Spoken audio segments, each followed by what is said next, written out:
That's cool.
Thank you.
Hi everyone, if we can get you to come back in and take your seats, we're going to get ready to start part 2.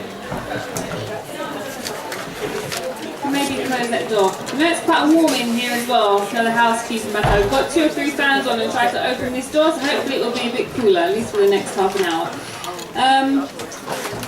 I just wanted to share the Wi-Fi password with people because I was hoping that lots of people would tweet us, Snapchat. Yeah, use exactly. Obviously you can't do it without the password. If you want to get your phones out, this is for one day only. There's 3 options and you basically want to choose the top one. Whichever one doesn't say Mary's staff. The password is, ready? Come on. Hand up if you're not ready. Sorry guys, we're just waiting for those 4 people. Okay, so the password is Mary's Center 2008. I'm going to spell it. MARYSCENTRE 2008. One more time. MARYSCENTRE TRE 2008.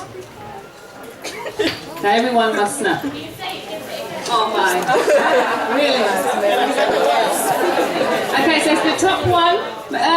There is a chance that you're going to overwhelm the Wi-Fi, I'll just say that, but hopefully everyone can at least tell their friends where they are. Well, so the top option, whichever one doesn't say staff, is the one you want to select as the network.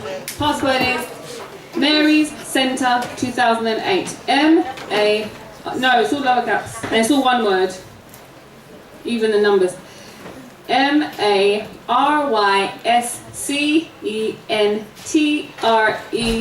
2008.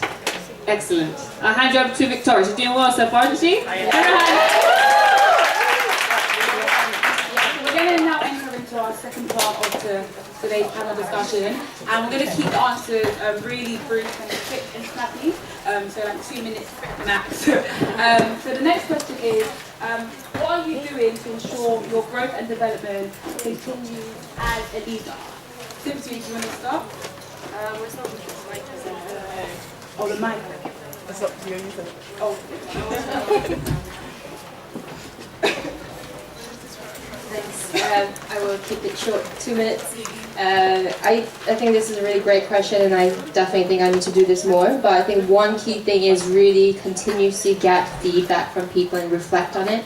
That is so important. Feedback from 360-degree feedback. Not just your superior, but your junior colleagues as well, your friends, everybody get some feedback.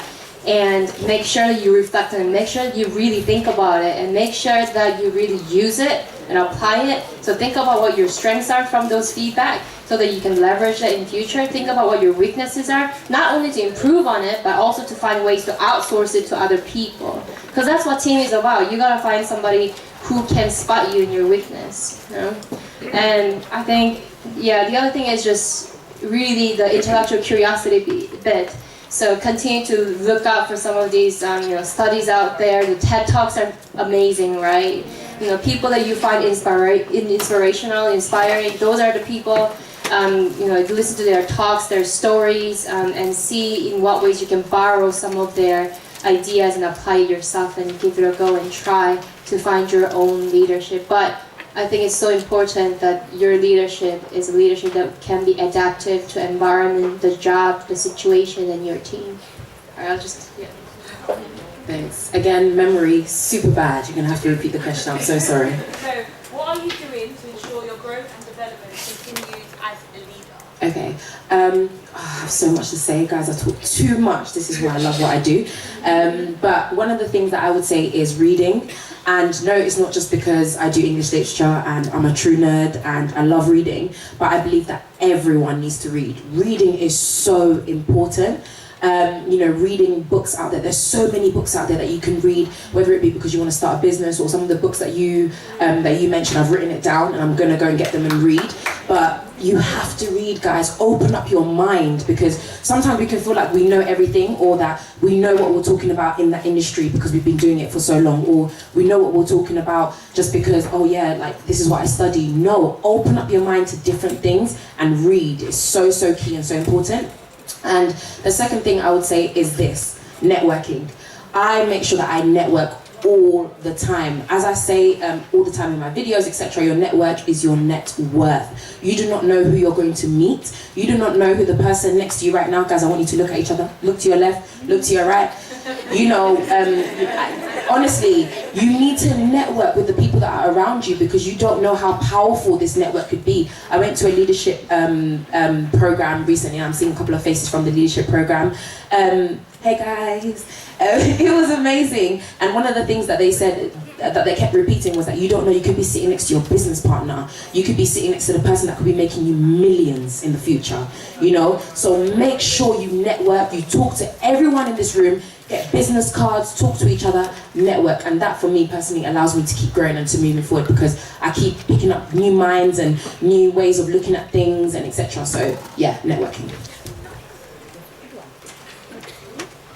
Okay, so I'm going to try and keep it short as well. For me, the way I'm going to try and develop, or the way I am trying to grow, like as a leader, is to become comfortable with being uncomfortable.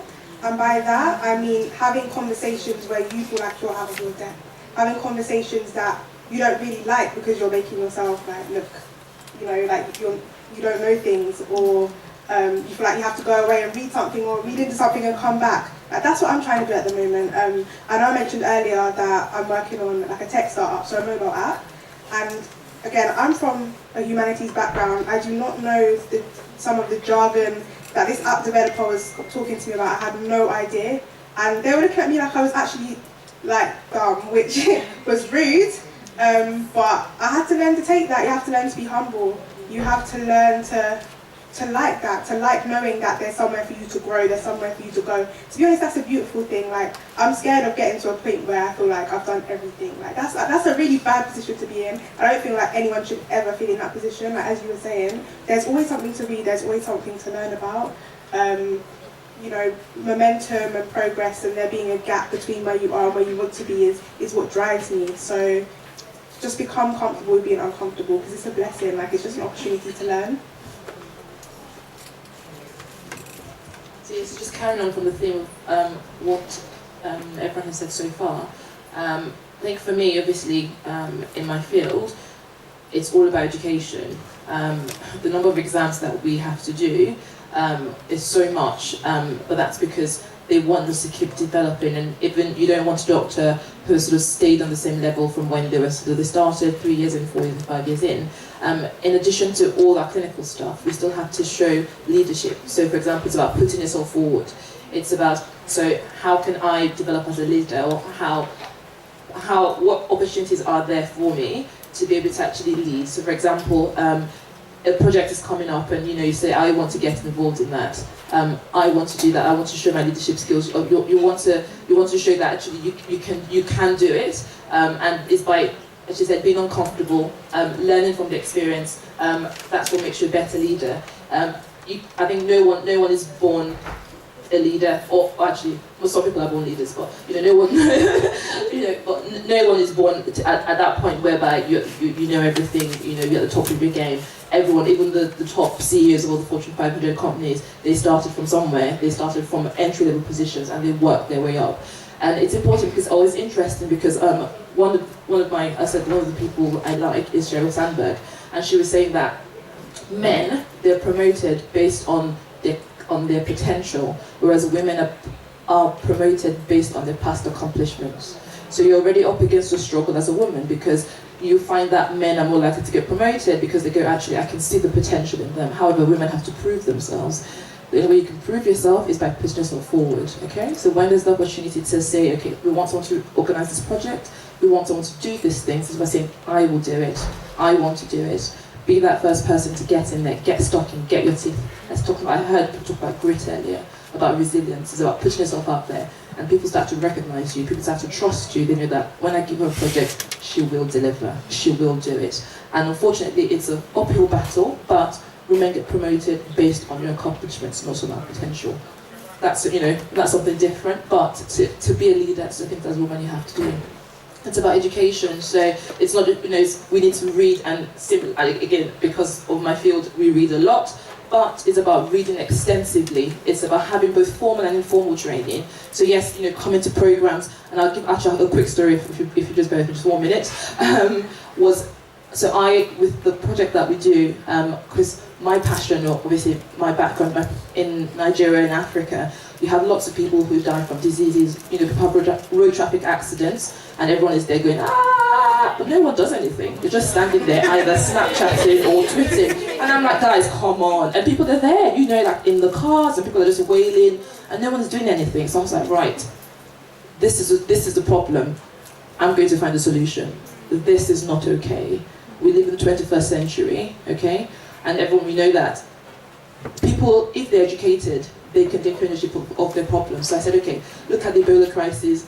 They taught people what to do, and actually they were able to stop the spread of disease. If we can teach people what to do, actually we can make a difference. And so I said, right, what I'm going to do, I'm going to start offering free first aid training in Africa, okay? To developing countries, to the community, free, no charge, nothing. But somehow I need to raise money. It's, the cost of tickets, finding the doctors there. I'm going to get charged. This is going to, I need to find a solution. I went to a network event. There's a company that does mannequins, so like first aid mannequins. They're called Ladil. They're the biggest world manufacturers of mannequins. And I was talking to them about the project. I told them about what I was hoping to do, and they said to me, "Do you know what? Drop me an email, and we'll have a discussion." Literally just from a network event like this, and he gave us goods worth £4,000. Literally, because he was so impressed with the project, he wanted to be involved in it. We send them pictures and updates about what we do, because opportunities are there. You just have to, as a leader, you need to network. You need to know about events, what's going on. Be social. Look on social media. Get Snapchatting. Get Twitting right now. But look at what programs are available out there. Go for these things. Network, because there's, as Sarah already said, you don't know who's sitting next to you. And these are all things that if you keep doing, eventually it might be lots of no's, lots of shut doors, but eventually one door is going to open. That's going to lead you to your throne.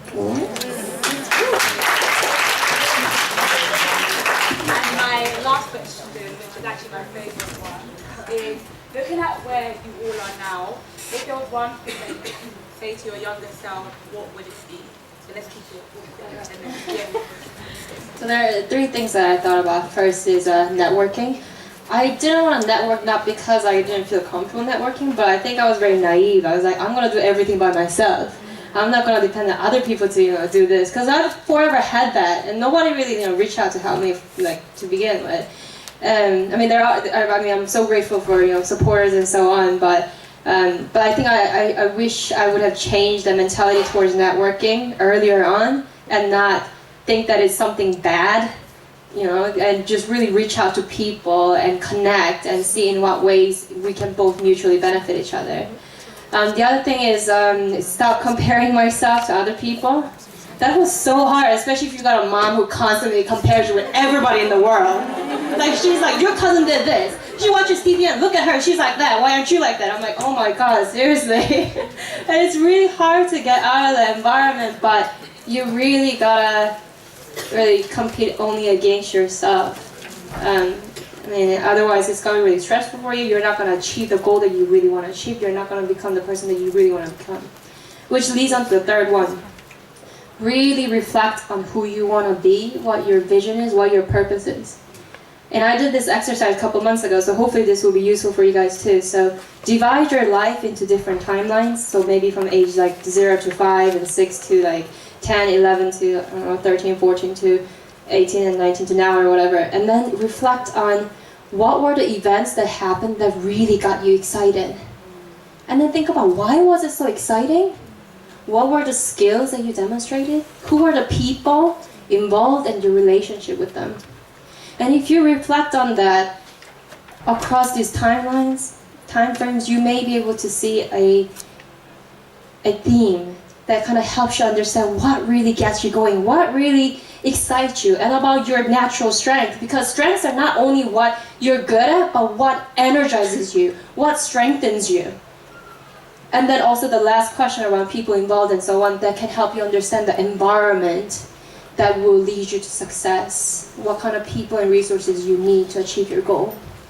And that was such a useful thing for me, and also in the end I looked at it, I was like, there are 3 words that really pops out, which is empathy, justice, and persistence. So empathy is a strength that I really enjoy practicing. It reinvigorates me whenever I do it. Justice, it has to have some sense of justice, doing good. That's where I get my sense of fulfillment. And if I can have those 2, I can be really persistent about it. And those 3 things are what's gonna make me successful. That's my bearing. But yeah, I'll leave it at there. Hopefully you guys can do that exercise too and see, kind of reflect on where your bearing is. And it's okay if it's, actually when my brother did this exercise, it was really useful because he's like, oh my God, I've done everything just to get people's approval. I don't know what I'm excited about. I was excited when I got approval for this from my dad, from mom. So this is also a really good exercise for you to just reflect on who you are, and maybe you need to change what you think is rewarding and exciting for you. Yeah. I actually remember this one, this question. So if I could go back and tell myself anything, I think I just wrote it down now because it is something that I really, really wish someone had told me, not to be so hard on myself and to calm down. Because one thing about me is that since I've been very young, I've always been very determined. Like, I think you guys can tell how determined I am and how I refuse to let anything get in my way. But from a very young age, I felt as though, you know, there were certain things that I had to do and I had to keep going, but really and truly I was actually doing more damage to myself. So I made a video on my YouTube channel called How I Nearly Killed Myself. And that video was based on the fact that, not because I was suicidal, but based on the fact that I was doing too much, and I literally pushed myself to the point where I personally felt like I wasn't healthy, I was getting sick, I wasn't looking after myself anymore. And yes, I was determined, I was motivated, and I was like, yeah, I can do this. But I also forgot that I was still young and I still needed to learn and to take my time. And that's still something that I still battle with even till this day, because sometimes I feel like, no, but I need to do the most. And if you ask my friends, I still do the most. But now I just have a certain level where sometimes I say to myself, do you know what? You just need to stop now. It's okay. Take a holiday. And now that because I work, I can afford to go on holiday. I say to myself, every single year I'm going to go on holiday, and that's my break. So yeah, if I could look back, I'll just tell myself to just calm down, to take time, and just know that something that I've even said in a video before is that you can do it all, but just not all at the same time. You know, you can do everything that you want to conquer, all of your dreams, all the plans that you've got set up. You can do it, but not at the same time, because you're a human being and there's only one of you. And what is the point of being successful if by 40 you die because you weren't looking after yourself? What are you going to enjoy? You're not going to enjoy any of it because you were too busy killing yourself. You didn't even realize hit 40, get sick, and then you die. What's the point? So yeah, that's one thing that I would say. Just take time, let everything happen in the time that it's supposed to happen, and look after yourself as well.